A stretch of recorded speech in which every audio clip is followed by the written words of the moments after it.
আসসালামু আলাইকুম। আজকে আমি আপনাদেরকে তৈরি করে দেখাবো দুধের সর থেকে খাঁটি গাওয়া ঘি। তো বিভিন্ন ধরনের ডেজার্ট, কোরমা, পোলাও, বিরিয়ানি, রোস্ট এই ধরনের খাবারগুলোতে খাঁটি গাওয়া ঘি ব্যবহার করলে স্বাদটা বেড়ে যায় বহুগুণ। তো এ পর্যায়ে আমি দুধের সর থেকে কিভাবে ঘি তৈরি করি বাসায় সেটাই আমি দেখাবো। আমার কাছে এটা অনেক সহজ মনে হয়। আর বাসায় যে প্রতিদিন দুধ আসে সেটাই জাল করে আমি 1 মাসের সর এখানে জমিয়েছি ডিপ ফ্রিজে। প্রতিদিন যে দুধটা নেওয়া হয় সেটা জাল করে রাখলে যে সরটা থাকে ঠিক আমি ওইটাই উঠিয়ে রেখে ডিপ ফ্রিজে সংরক্ষণ করেছিলাম।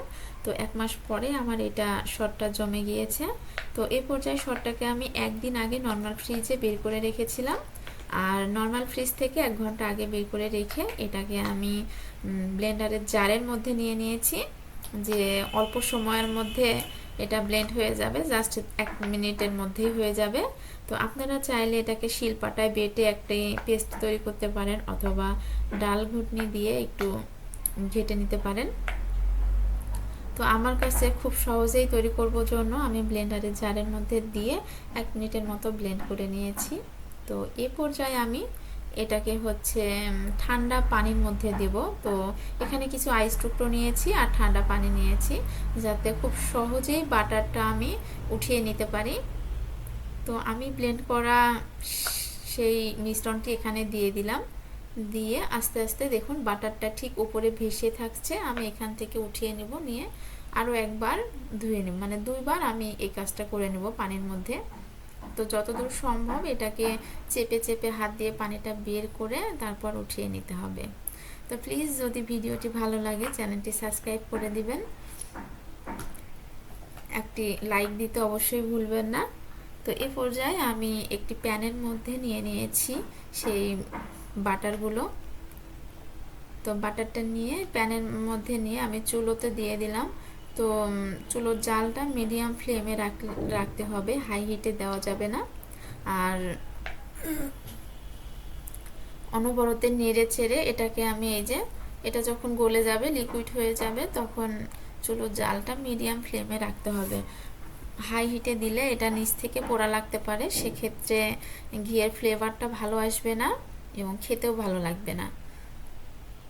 তো লাস্টের দিকে আরও বেশি সতর্ক থাকতে হবে, লাস্টের দিকে একেবারে লো ফ্লেমে রাখতে হবে। তো দেখুন আমার এটা কয়েক মিনিট জাল করে নেওয়ার পরে এটা এ পর্যায়ে আস্তে আস্তে ঘি ছেড়ে দেবে। কিছুক্ষণ জাল করে নিলে এই যে দেখুন ঘিটা ছেড়ে দিয়েছে, আমি কিছুক্ষণ জাল করে নিয়েছি। তো এ পর্যায়ে অনবরত একটু নেড়ে চেড়ে দিতে হবে, নয়তো নিচ থেকে পোড়া লাগবে।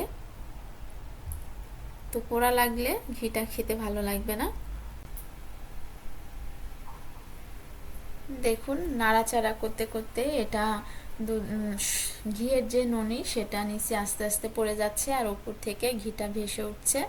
আসলে এই হাতে তৈরির ঘিটা দিয়ে বিভিন্ন ধরনের ডেজার্ট, বিরিয়ানি, রোস্ট এগুলো আইটেমের সঙ্গে যদি আপনি 1 চামচ ঘি ব্যবহার করেন তাহলে এর স্বাদটা দ্বিগুণ বেড়ে যায়। আর ভর্তা ভাত সেটার সঙ্গে অনেক মজা লাগে। তারপরে যদি সেটা হয় আপনার নিজে তৈরি, মানে বাসায় তৈরি করা ঘি। তো দেখুন আমি এ পর্যায়ে বেশি ননিটা বেশি ডার্ক করি নাই, বেশি ডার্ক করলে ঘিয়ের কালারটা কেন জানি আমার কাছে ভালো লাগে না। এর জন্য আমি এই পর্যায়ে এটাকে নামিয়ে নিয়েছি এবং উপর থেকে ঘিটা ঢেলে নিলাম। আর যেটা ননি হয়েছিল সেটাও আমি চিপে চিপে ছেঁকে নিয়েছি, কারণ সেটা থেকে তাই এটা যদি আমি 1 ঘন্টার মতো রেখে দিই তাহলে ননি মানে দানাদার হবে ঘিটা।